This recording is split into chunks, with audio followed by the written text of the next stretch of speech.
Olá, meus irmãos, a paz do Senhor Jesus.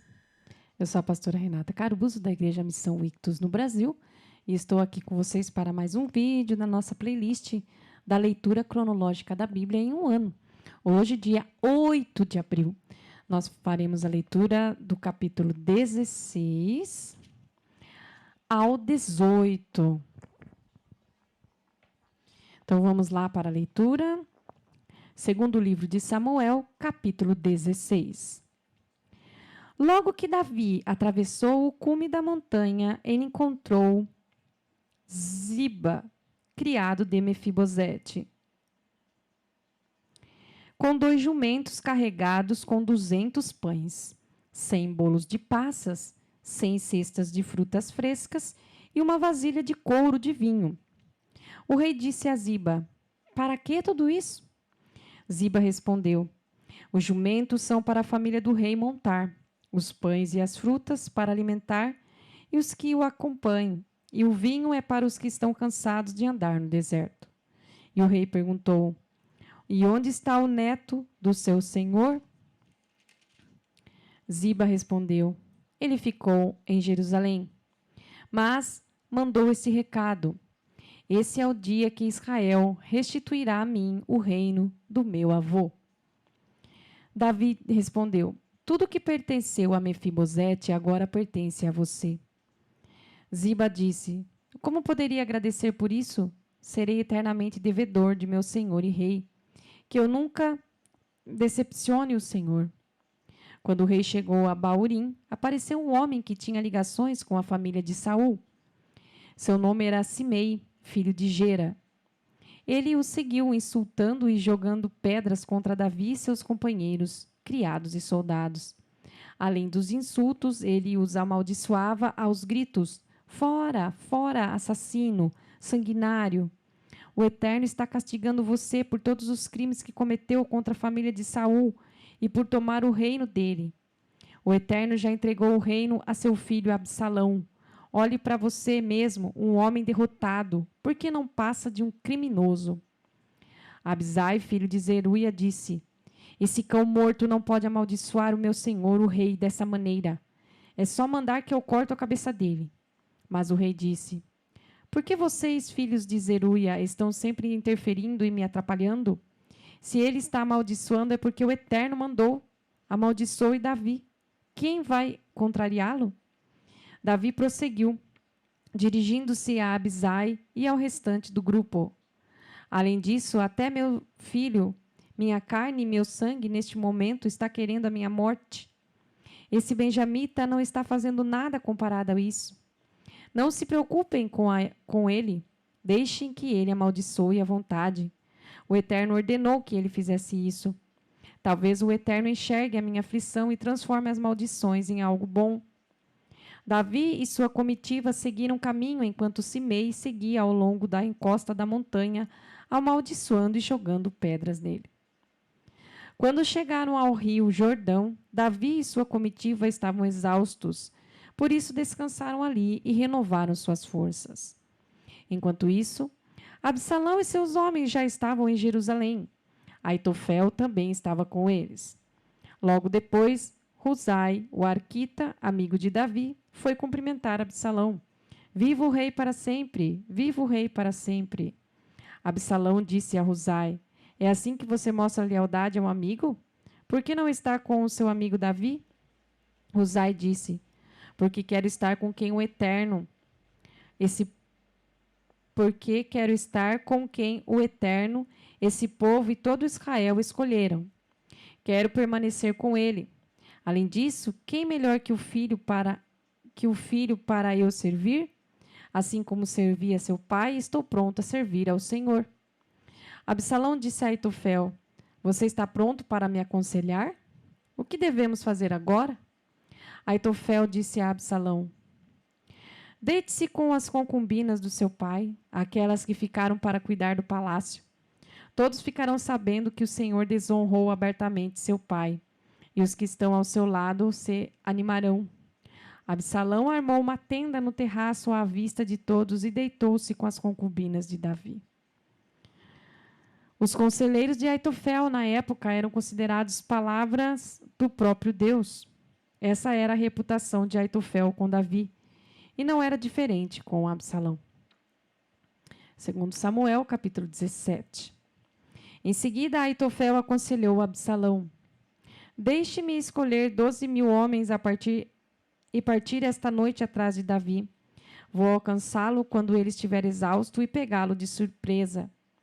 O exército fugirá e eu matarei Davi. Então trarei o exército de volta para o Senhor como uma noiva levada de volta ao noivo. Afinal, o Senhor está à procura de um só homem. Se ele for eliminado, a paz estará de volta. Absalão achou que seria uma excelente estratégia e todas as autoridades de Israel concordaram. Ainda assim, Absalão ordenou: chame Husai, o arquita, vamos ouvir a opinião dele. Husai chegou e Absalão contou a ele o plano. Esse foi o conselho de Aitofel. O que você acha? Devemos pô-lo em prática? Husai disse: o conselho de Aitofel nesse caso não foi bom. O Senhor conhece seu pai e os homens que estão com ele. Eles são corajosos e estão furiosos como uma ursa de quem tiraram o filhote. Seu pai é um guerreiro experiente. Ele não será apanhado de surpresa num momento como esse. Enquanto conversamos aqui, ele provavelmente está escondido em alguma caverna ou em outro lugar. E se ele atacar os seus soldados de emboscada, logo se espalhará a notícia de que o exército de Absalão foi massacrado. Ainda que os seus soldados sejam valentes e corajosos como leões, o moral da tropa vai despencar com a notícia, pois todos em Israel sabem que tipo de guerreiro é seu pai e como são valentes os homens que estão com ele. O meu conselho: reúna toda a nação, de Dan até Berseba, formando um exército numeroso como a areia do mar, comandado pelo Senhor pessoalmente. Nós os atacaremos onde quer que estejam. Cairemos sobre eles como orvalho sobre a terra. Estou certo de que não vai escapar ninguém. Se eles se refugiarem em alguma cidade, o exército utilizará todas as cordas para arranjar e arrastará tudo que estiver nessa cidade para o vale, sem deixar um pedregulho para trás. Absalão e todas as autoridades concordaram em que o conselho de Husai era melhor do que de Aitofel. E o Eterno tinha decidido frustrar o bom conselho de Aitofel para que Absalão fosse arruinado. Logo depois, Husai foi contar aos sacerdotes Zadok e Abiatar. Aitofel aconselhou Absalão e as autoridades de Israel daquela maneira, mas eu aconselhei assim: agora enviem enquanto antes essa mensagem a Davi. Não passe a noite desse lado do Jordão. Atravesse imediatamente o rio. Do contrário, o rei e todos os que estiverem com o Senhor serão massacrados. Jonatas e Ahimaás estavam em Rogel, aguardando o recado que seria trazido por uma criada. Dali eles partiriam para transmiti-lo ao rei Davi, pois não se arriscavam a entrar na cidade. Mas um soldado os viu e contou a Absalão. Os dois saíram correndo e se refugiaram na casa de um homem em Baurim. Ele tinha uma cisterna no quintal e eles se esconderam ali. A mulher cobriu a cisterna com um tapete e espalhou grãos sobre ele, para que ninguém percebesse nada de estranho. Logo depois, os servos de Absalão chegaram àquela casa e perguntaram: você viu Ahimaás e Jonatas? A mulher respondeu: eles estavam indo na direção do rio. Eles o procuraram, mas não acharam, então voltaram para Jerusalém. Depois que eles foram embora, Ahimaás e Jonatas saíram da cisterna e foram levar o recado a Davi. Levante-se e atravesse o rio imediatamente. Aitofel tem um plano contra o Senhor. Davi e seu exército não perderam tempo e se puseram a caminho, atravessando o Jordão. Quando amanheceu, todos já tinham atravessado o Jordão. Quando Aitofel percebeu que seu conselho não seria seguido, montou em seu jumento e partiu para sua cidade. Depois de deixar pronto o seu testamento e de ter posto a casa em ordem, enforcou-se e assim morreu. Ele foi sepultado no túmulo da família. Enquanto Davi chegava a Maanaim, Absalão e todo o exército de Israel atravessavam o Jordão. Absalão designou Amasa, comandante do exército, no lugar de Joabe. Amasa era filho de um homem chamado Itra, ismaelita, que tinha se casado com Abigail, filha de Naás e irmã de Zeruia, mãe de Joabe. Absalão e o exército de Israel acamparam em Gileade.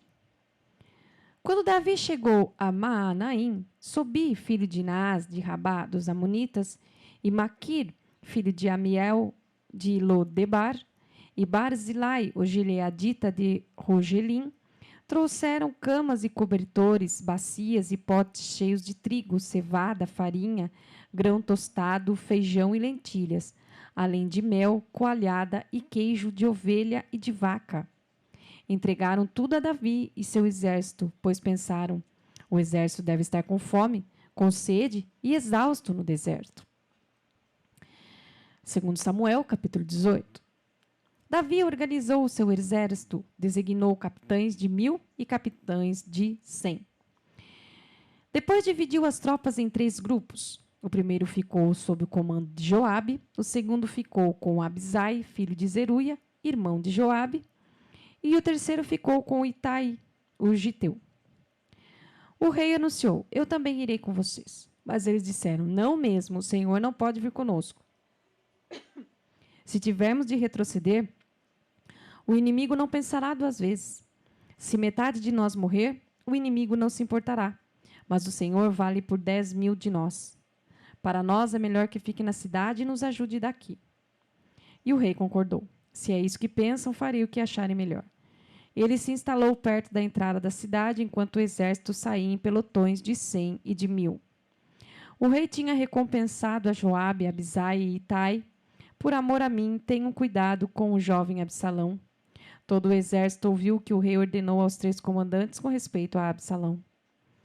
O exército de Davi saiu a campo para enfrentar o exército de Israel. A batalha aconteceu na floresta de Efraim. O exército de Israel, naquele dia, foi derrotado pelos homens de Davi. Houve terrível matança. 20.000 homens morreram. Os combatentes se espalharam para todo lado. Naquele dia, a floresta devorou mais vidas que a espada. Absalão encontrou os soldados de Davi. Ele tinha certa vantagem porque estava montado em sua mula. Mas quando a mula passou por baixo dos galhos de um grande carvalho, a cabeça de Absalão ficou presa no galho, enquanto a mula seguia diante, e ele ficou pendurado. Um soldado viu tudo e contou a Joabe: acabei de ver Absalão pendurado na ramagem de um carvalho. E Joabe perguntou ao soldado: se você viu isso, por que não o matou ali mesmo? Eu teria recompensado você com 10 peças de prata e um cinturão. E o homem disse a Joabe: mesmo que eu ganhasse 1000 peças de prata, não tocaria no filho do rei. Todos nós ouvimos a ordem que o rei deu ao Senhor, a Abisai e a Itai. Por amor a mim, tenham cuidado com o jovem Absalão. Por que então arriscaria a minha vida, pois o rei ficaria sabendo? E sei que o Senhor não me defenderia. Joabe disse: não tenho tempo a perder com você. E com 3 facas atravessou o peito de Absalão enquanto ele ainda estava vivo, pendurado na árvore. Nessa hora, Absalão já estava rodeado de 10 escudeiros de Joabe. Eles acabaram de matá-lo. Em seguida, Joabe tocou a trombeta para cessar a perseguição contra o exército de Israel. Eles levaram o corpo de Absalão e o jogaram numa enorme vala na floresta e empilharam uma grande quantidade de pedras sobre ele. Enquanto isso, o exército de Israel fugia, cada um correndo para sua casa. Quando Absalão ainda estava vivo, ele tinha edificado para si uma coluna no vale do rei, dizendo: não tenho filho para preservar meu nome, por isso ele deu seu nome à coluna. E até hoje é chamada Memorial de Absalão. Ahimaás, filho de Zadok, disse: deixe-me levar ao rei a notícia de que o Eterno o livrou dos seus inimigos. Mas Joabe disse: não será você quem levará a notícia hoje. Talvez outro dia. Mas hoje a notícia não é boa, pois o filho do rei está morto. Em seguida, Joabe ordenou a um etíope: vá você, conte ao rei o que você viu. O etíope respondeu: sim, senhor, e foi. Ahimaás, filho de Zadok, insistia com Joabe: Não importa, deixe-me ir com o etíope. Joabe disse: Para que isso? Você não terá nenhuma recompensa. Ahimaás insistiu: Não importa, deixe-me ir. Joabe respondeu: Então está bem, vá. Ahimaás correu, pegando o caminho do vale inferior e ultrapassou o etíope. Davi estava sentado entre os dois portões. A sentinela estava no alto da porta e olhava em volta. Ele viu alguém correndo sozinho e gritou para avisar o rei. O rei disse: Se está sozinho, deve ser boa notícia. Enquanto o moço se aproximava, a sentinela viu outro correndo e gritou do alto da porta: Há outro correndo sozinho. E o rei disse: Esse também deve trazer boas notícias. E a sentinela disse: Consigo ver o primeiro, parece Ahimaás, filho de Zadok. E o rei disse: É boa pessoa, sem dúvida está trazendo boa notícia. Ahimaás gritou para o rei: Paz! Ele se prostrou com o rosto em terra em reverência ao rei e disse: Bendito seja o Eterno, seu Deus. Ele entregou em suas mãos os homens que se rebelaram contra o meu senhor, o rei. O rei perguntou: E o jovem Absalão, ele está bem? Ahimaás disse: Vi grande confusão quando Joabe me enviou para cá, mas não sei do que se tratava. O rei disse: Fica aqui ao meu lado. E ele ficou ali. O etíope chegou e disse: Tenho boa notícia para o meu senhor, o rei. Hoje o Eterno deu vitória sobre todos os que rebelaram contra o Senhor. E o rei perguntou: E o jovem Absalão, ele está bem? E o etíope respondeu: Que todos os inimigos do meu senhor, o rei, e todos os que agem maldosamente contra o rei têm o mesmo destino dele. O rei ficou abatido, subiu ao quarto que ficava por cima da porta e chorou. E enquanto chorava, gritava: Ah, meu filho Absalão, meu querido filho Absalão, quem me dera eu tivesse morrido em seu lugar. Ah, Absalão, meu filho querido. Somente até aí. Fique conosco e até a próxima leitura. Paz do Senhor Jesus.